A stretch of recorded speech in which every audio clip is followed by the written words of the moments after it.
Red Sword's got a big dick!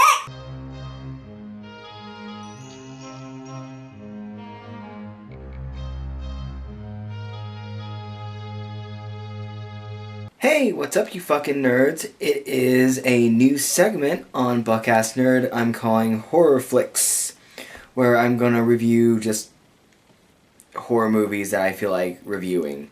For the next couple of months, I'm gonna be reviewing all the movies in the Puppet Master saga. Shh. There are, to date, 11 movies in the Puppet Master series, and soon to be 12, I think. So if I'm going to talk about Puppet Master, I should talk about Full Moon Features Entertainment Studio. They keep, every time they restructure, they change their name. Full Moon did a lot of movies during what I like to call the VHS rental wars. When people started buying VHS players in the 80s and as well as the 90s, there were people who did not even own one VHS tape. They just rented movies, and that's all they did with their VHS players. They just rented. So eventually studios realized they didn't really have to release their movies in theaters, they could just release them on VHS. Production value, they could lower their budgets, and they could have these movies that didn't take a lot of money to make, but could make a lot of money with rental places buying them, as well as people who were big fans of them purchasing them. Full Moon capitalized on this pretty quickly. I think the first Puppet Master had a theatrical run, but none of the others did. They didn't just do horror movies. They did sci-fi movies. Trancers, which had, I think, Meg Ryan in it. I want to say Meg Ryan. No, Helen Hunt. It was Helen Hunt. Sorry, Helen Hunt. And that was like the big thing. It's like Helen Hunt, before she was a star, is Trancers. Eventually that series went into where they just stopped putting the main character in the movies except for stock footage. And then you see a lot of stock footage in some of these movies. But they mostly did horror. They branched out occasionally, did other things. But and they even parodied their own movies. They did a parody of Puppet Master called Demonic Toys. And then they did a crossover, sort of. We'll get to that. If we want to talk about the Puppet Master series, we might as well start off with the first movie, Puppet Master.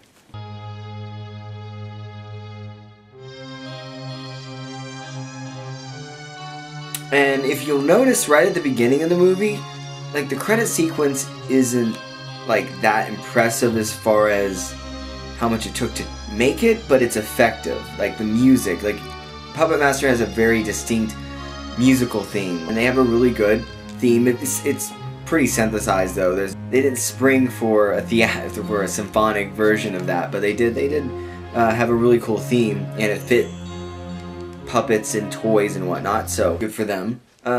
So we start off in 1939. Right out of the gate, we see that puppets are alive for some reason. Here's our puppet master, Andre Toulon, and hopefully we spend the rest of the movie really getting to know him and finding his motivations for bringing these puppets back to... Oh!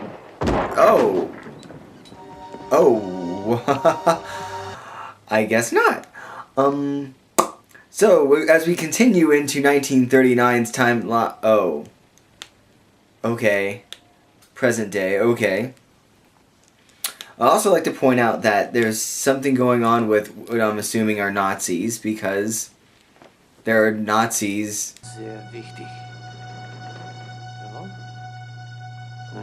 looking for the secrets for resurrection and the secrets of life that Andre Toulon seemed to have uncovered. That sounds like a really awesome movie. If only they made a movie out of that.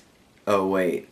So now we're in the present day, and there's just something really off about the plot of this movie now. Like we had kind of a neat setup.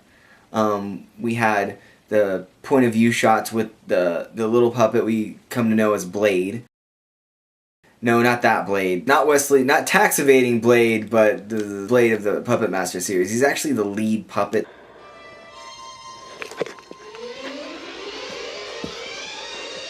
But he's the most popular puppet. Actually, I had a DVD called Boogeyman. This is before YouTube. It was around 2002, and they came out with a compilation video of what they deemed the best horror kills or horror scenes, and they called it Boogeyman. And they had a couple of obscure things like The Ugly and The Guardian on there. One of them was Puppet Master, and that was probably the first time I actually understood how cool some of the Puppet Master series could be. So I decided to go and watch all the Puppet Master movies, and they range in quality. Anyway, now we have YouTube, and we don't need compilation DVDs. Since the movie doesn't beat around the bush as far as the puppets being alive, I mean, I'm not going to beat around the bush either. I don't think there's any fucking surprise in this movie is puppets with life breathed into them. So, the puppets in the first one, I've already mentioned Blade. There's also a puppet called Pinhead. Not that Pinhead. There you go. A cool thing about this puppet is that whenever they animate him, he has real hands. He has real human hands that grip things. He's really strong. It's actually kind of creepy seeing those human hands grab things. We also have Jester, who is the puppet that it looks like Toulon creates at the beginning of the movie, but as time goes on with the movies, we see the techniques for bringing puppets back to life, so I'm gonna go ahead and assume that he already brought it to life. The continuity seems to shift as each movie goes on, and I'll make sure to mention that as we do each movie. We have Leech Woman, who shows up trying to seduce a guy, sort of. I'm not exactly sure if that's supposed to be funny.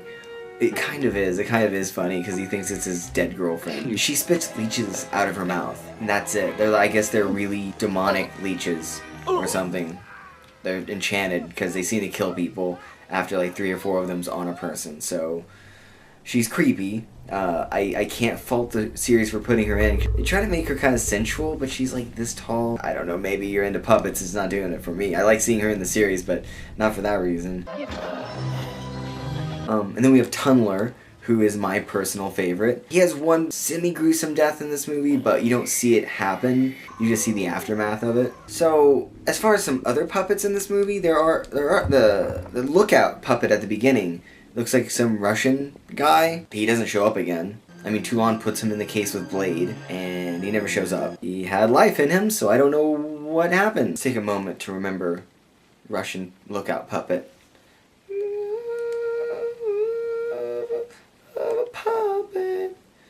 Looking out for Nazis.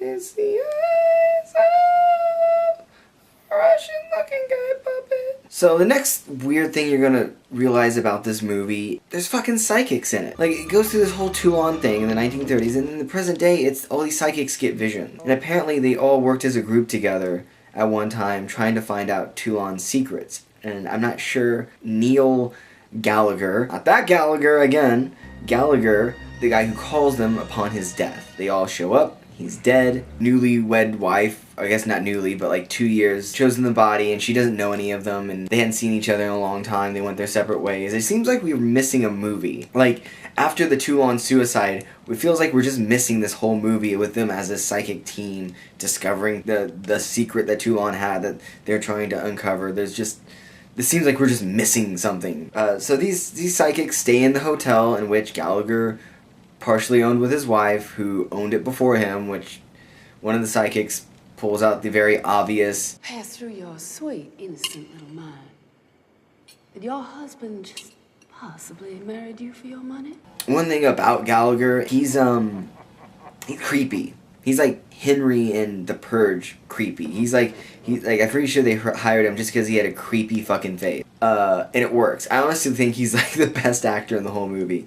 The guy is supposed to be the hero, who is, his name is Alex Whitaker. The character, not the actor. I don't know what the actor's name is. I don't think I give a shit. Of course, watch him send me a message on Twitter, which has happened. Someone in Puppet Master Axis Rising, which is the 10th mainstream movie and 11th movie overall, he actually sent me he actually followed me. And I had the guy who played Abe Lincoln in Abe Lincoln vs. Zombies contact me because I said something nice about him. Tangent, and full spoilers, of course, the movie's 25 years old. I think I can fully spoil you guys. The psychics start getting killed off one by the puppets. Alex keeps having weird dreams in a row, and normally I hate this sort of shit, but that's sort of his superpower, so... It's all actually really relevant to the plot. He's getting premonitions that are relevant, not only relevant to the plot, but show that his powers work. I'll give them credit that they're trying to make this complicated plot out of something that Child's Play kind of already did and perfected. It's kind of interesting, but there are long stretches of just people that are meh actors doing borderline nothing. We do get some nudity. I'm 31 years old. I don't just seeing some nudity in the movie doesn't put positive points on the movie like, oh my god, there's some titties. +1 on this movie review. Like, no, it's fine if in this movie usually it's kind of funny. Puppet Master series is kind of a lot of that. It's kind of Evil Dead 2ish. It's kind of funny and it's kind of scary and gross at times. And this movie does that well enough. Puppet effects are done well. None of the puppets talk. You all just grunt. But there's stop motion here and there in the movie, and if you don't know what stop motion is, it's kind of like how they did the original King Kong. It's where they take an inanimate object and move it frame by frame and fill in all of the seconds with movements and give the illusion that it's moving. In this movie, it works really well because the puppets' movements being just a little bit jittery, it kind of works and it's kind of fun to watch. As the series goes on, they end up putting CG in some of the movies, and it never works very well. Once the movie gets going, though, it's just like death, death, death, gore, gore, gore, and it's not the goriest thing you've ever seen. The 3 people at the end are at the dinner table, and Alex comes down with Mrs. Gallagher, and they're all dead, and all the injuries they sustained are shown in their full-on glory. The makeup effects are done really well, and even for 1991, it's. And then when surprise again, Gallagher's alive. It was all a trap to get the other psychics there so he could kill them, because he discovered Toulon's secret to life and death. I put a gun in my mouth and blew away my vast knowledge. And here I am. Dead. I'm tired of experimenting with silly little wooden puppets. Oh, did you see that? He was mean to Jester. And he's the most useless puppet in Puppet Masterdom. Holy crap. The other puppets don't like that at all. What the hell do you think you're doing?